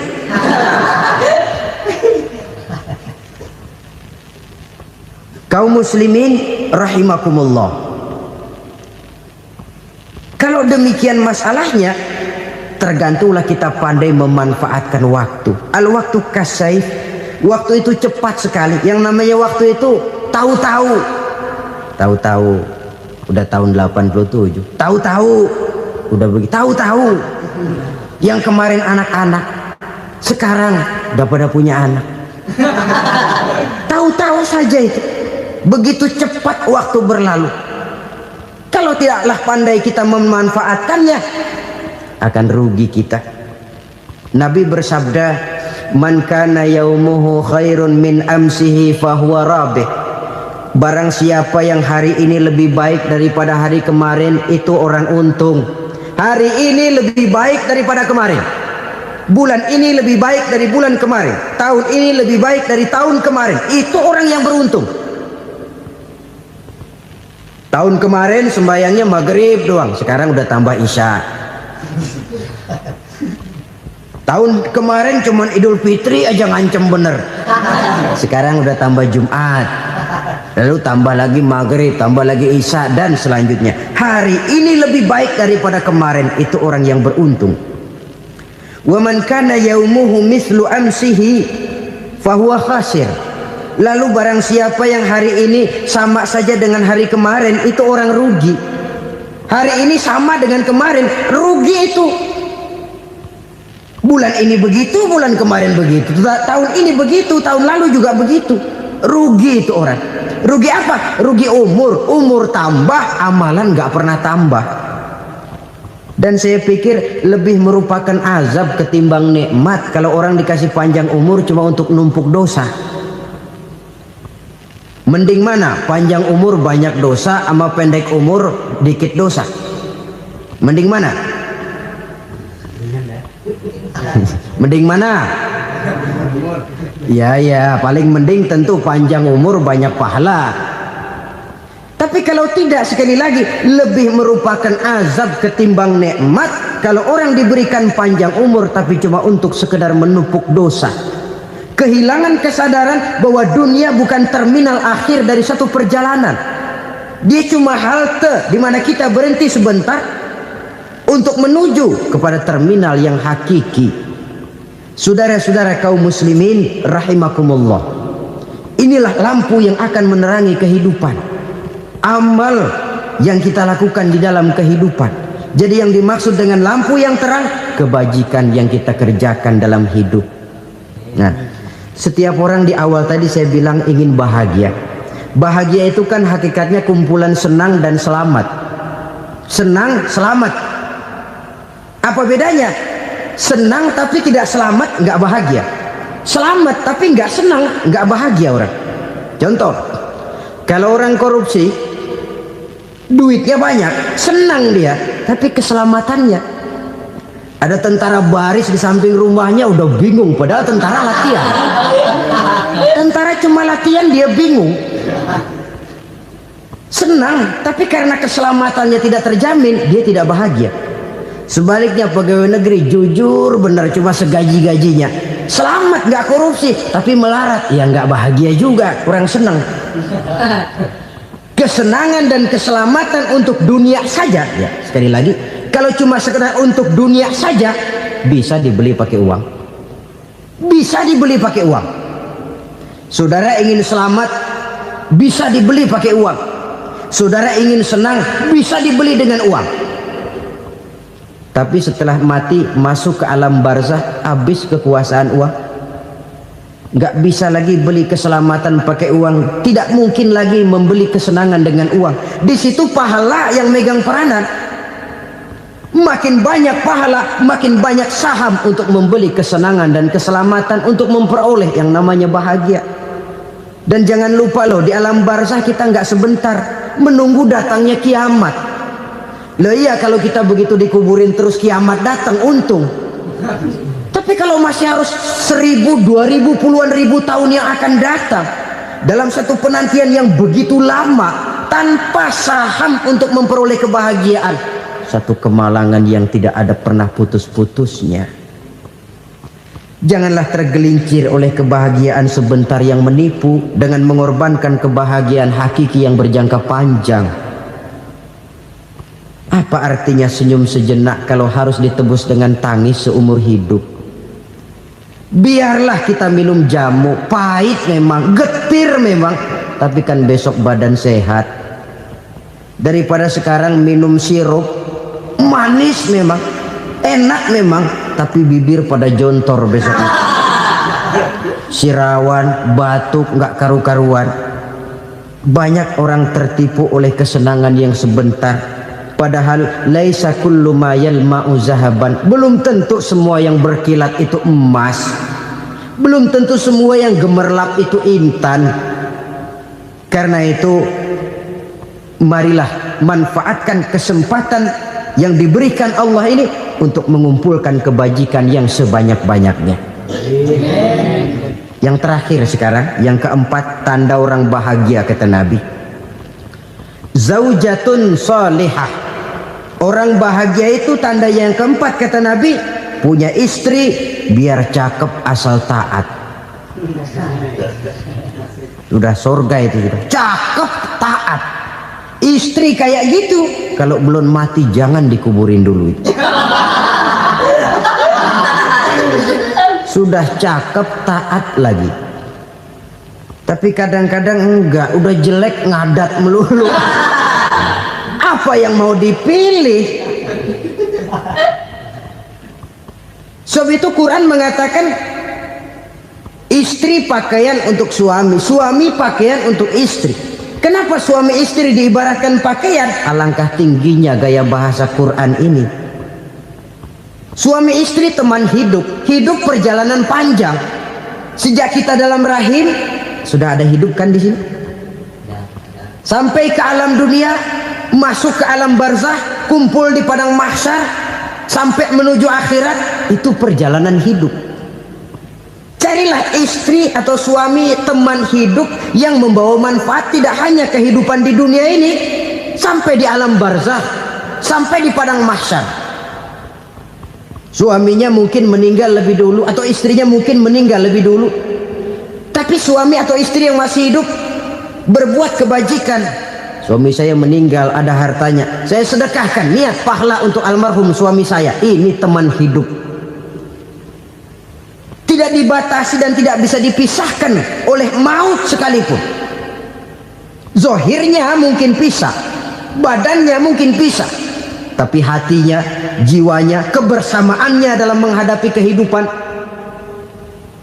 Karena itu saudara-saudara, bahasa Quran indah. Suami istri diibaratkan seperti pakaian. Apa fungsi pakaian? Pertama, pakaian jadi kebanggaan. Artinya suami harus menjadi kebanggaan istri, istri harus jadi kebanggaan suami. Yang kedua, pakaian itu kan fungsinya menutup aurat. Artinya sesama suami istri harus saling menjaga kekurangan masing-masing. Jangan malah sesama suami istri saling membongkar rahasia dan aibnya sendiri-sendiri. Istrinya diceritain jeleknya di mana-mana, atau suaminya dibongkar rahasianya di pasar umum. Itu sudah tidak lagi berfungsi sebagai pakaian.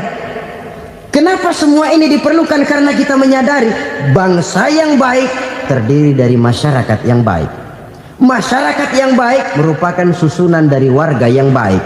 Warga yang baik adalah terdiri dari rumah tangga yang baik. Dan rumah tangga yang baik merupakan susunan dari pribadi yang baik. Dari situ langkah dimulai. Membangun satu bangsa yang baik diawali dengan membangun rumah tangga yang baik, dengan menciptakan pribadi-pribadi yang baik. Sehingga dari sini diharapkan berkembanglah nilai-nilai kebaikan. Orang akan bahagia mempunyai istri yang soleh. Kenapa? Tidak ada seorang suami bisa sukses jadi apapun dia, apapun profesinya.